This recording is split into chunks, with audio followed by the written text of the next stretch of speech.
All this week we are helping you know your dough, courtesy of TVFCU. Yesterday, Tammy Zumrin and Chris Mulkey were on the show giving us some tips on a spending plan versus a budget. This morning they are back helping us with credit scores, any type of loan that you may have, and feeling empowered as you go into the new year with your money. So welcome back. Thank you. Thanks. Great to be here. So Chris, I'm going to throw this one to you first crack out of the gate because you are the VP of Consumer Lending. Mm-hmm. You're also fairly new to the credit union, and it must be a fun experience for you to have to do banking this way. Yes, it's been great. It's a transition that has been very warm. I mean, the credit union culture in itself is just so warm and inviting. Mm-hmm. But to be able to meet the members and have conversations and try to answer questions that they may have and provide some type of guidance, it's been a real thrill. There is a casualness, and I'm not trying to disparage anybody else. That's not my intent at all, because lots of people do business in wonderful ways. There is something, though, very family feeling at the credit union. So true. Coming in, started at TVFCU in March, and just, again, the warmth and the welcome of the people, and that extends out beyond the employees. That goes to the membership. So you're spot on. Okay, so let's talk then about credit score and loans. Sure. Because that friendly face either gets you in the door or makes you afraid to open it, right? People are pretty vulnerable when they're coming in to see about getting a loan. That's so true. If you are looking to get, let's just say, a car loan, is there a certain kind of happy credit score that you need to have to even be considered? You know, I think you just hit the core difference that resides in TVFCU is that it's not about a 3-digit number. It's about the story behind that number. Getting to know the individual, understanding what their journey has been up to that point, and determining how did we get to the score, good or bad.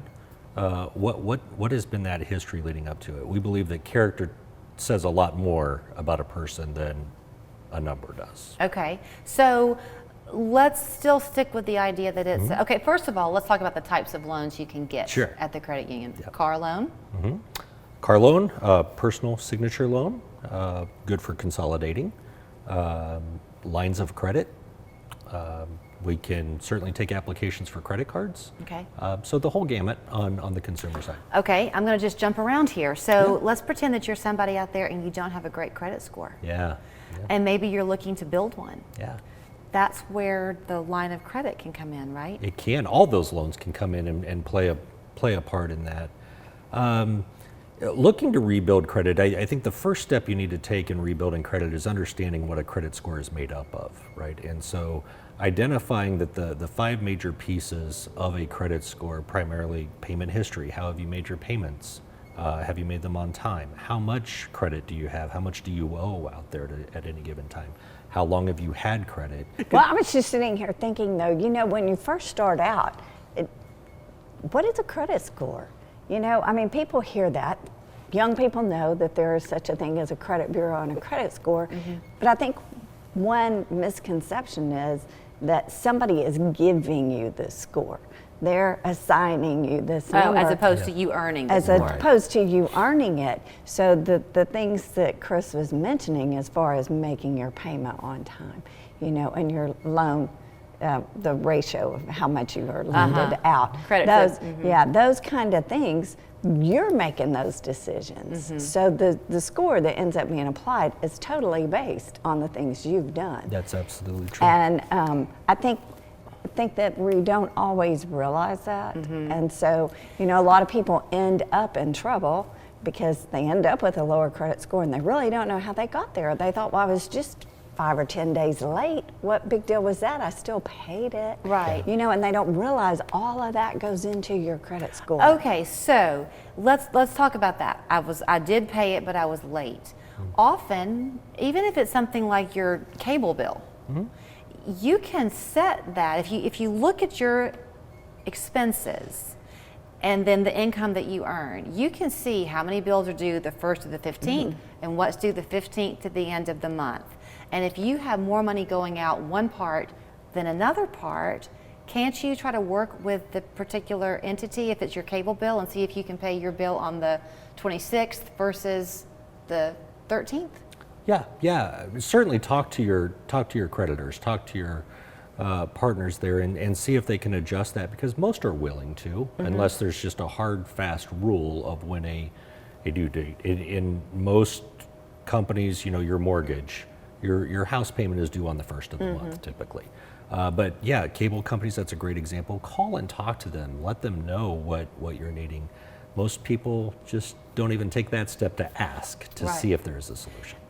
So if you do not have either a credit score, which can be the case. Right. If you've never had credit, that's something else. They're like, why do I not have a credit score? Well, you've never had a loan. You've never had a credit card. So therefore, you have no credit. So you have no credit score. So that's where they can come to you and do, what is it called, an unsecured Loan, an unsecured or a signature. share secured loan. You may be remembering that one where you borrow against your own money. So let's say you've saved up $2,000. You can come in and make a $500 loan with us, make those payments on time, and that helps build your credit. And you get that at you're paying a much lower interest rate for that loan. So there are ways to build that credit without going out and getting a lot of credit cards or amassing a lot of debt. Right. If you are, when you're a student in school and you work really hard and then you bomb one test, there goes your GPA. Yeah. So, and it takes a long time to build it back up. Yeah. In terms of building your credit back up, if you, let's say, I know you don't want to throw out a 3-digit number, but I'm going to throw one out. Sure. 620. What does that do to your mind? What do you think in your head when you hear 620? We've had some challenges on the credit history. Could be lack of credit coupled with some late payments on there. Do you look at a job loss?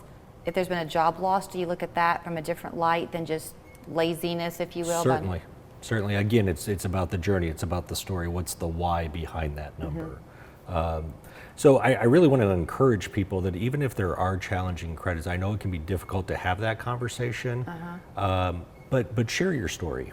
And share what led to that number, because again, I think understanding why that number exists is much more important than just the number itself. If you have the 620 now, doctors say this time of year with healthcare, know your numbers, right? So perhaps the New Year's resolution is know your credit score. That's very good. If it's not really what you're wanting, and maybe you don't need a loan yet, but you never know when you may, steps that you can go ahead and take now to build it. Yes.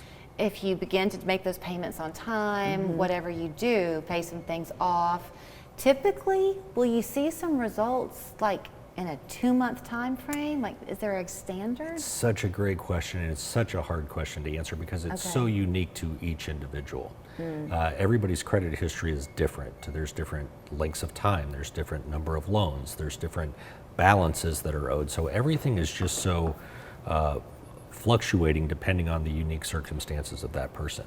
However, the things that you can do that will impact positively for everybody is to limit how much you're owing on loans.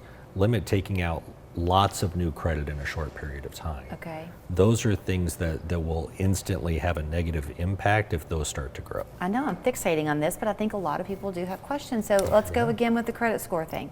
Let's say you've got 4 loans, you've got 4 payments, whether it's credit card, student loan, whatever. And each, like, one's 500, one's 750, one's 1250, and one's 1500. Just pretend. Which would you be better off doing, do you, as a general rule? Going ahead and making sure each of those 4 is paid on time, or trying to pay one off? Definitely making sure that each of them are being paid on time. Okay. For sure. 35% of your credit score is made up by payment history. Are you making your payments on time? That is the highest number of a credit score. Okay. So above anything else, make sure each of your loans are being paid on time. Okay. Most people probably have numbers higher than what I just threw out that they owe. Sure. So seeing the day come when those are all paid off seems like a long distance haul. Yeah.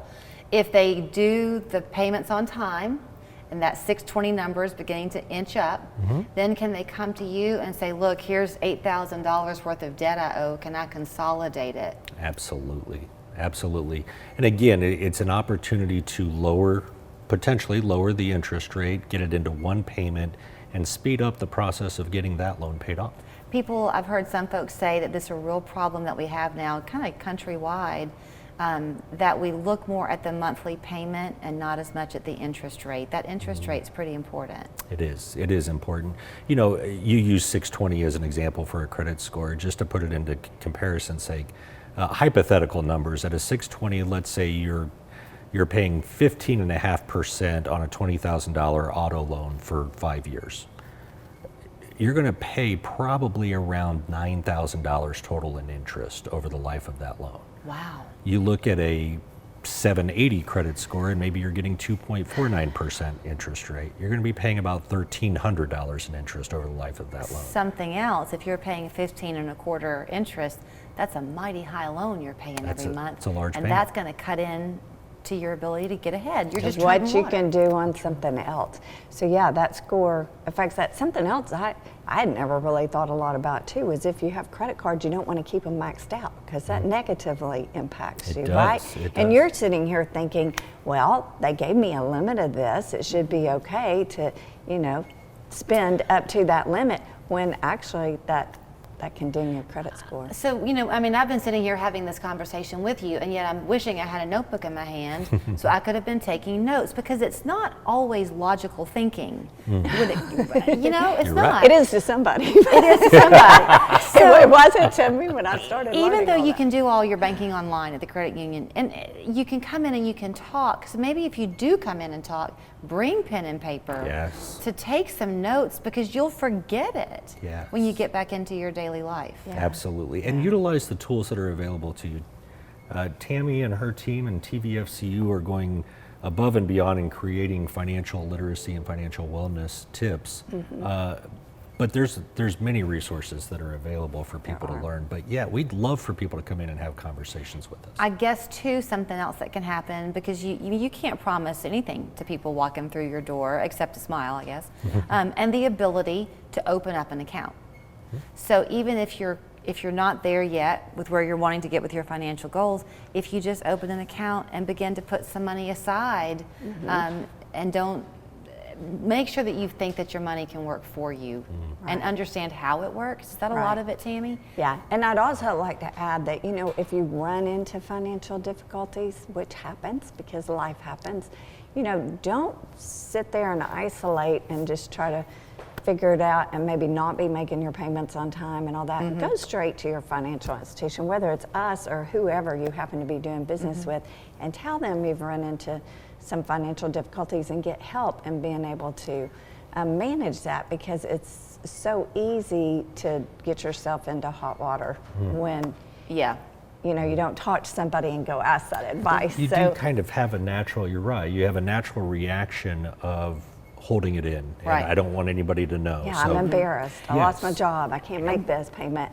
But if you'll just call, you know, that's the first step. And let me ask you this too before we have to go. We do live in a world where a lot of people hop around job to job to job. So when you're looking at loaning somebody money, is length of job history part of it? It is. It is important to show a level of stability. What we would look at deeper, though, is how long have you been in the field that you're in? So, you know, if you've been in a career, a line of business for a long period of time, that's going to go a long way if you've only been in your current position for a few months. All right, here is where you can find them so you too can know your dough. The website is tvfcu.com. The 7 to 7 hours that you see there is because they have those interpersonal tellers, right? You can't come into the office until 7. That's for the interactive teller Interactive machines, and that's Monday through Saturday. Yeah. At our branches, you can find an interactive teller machine. But you can apply for your loan if you're interested online right now, or give them a call at 634-3600. Thank you both so much. Thanks so much. And tomorrow we're going to learn more about knowing your dough, so stick around. We've got you covered all week.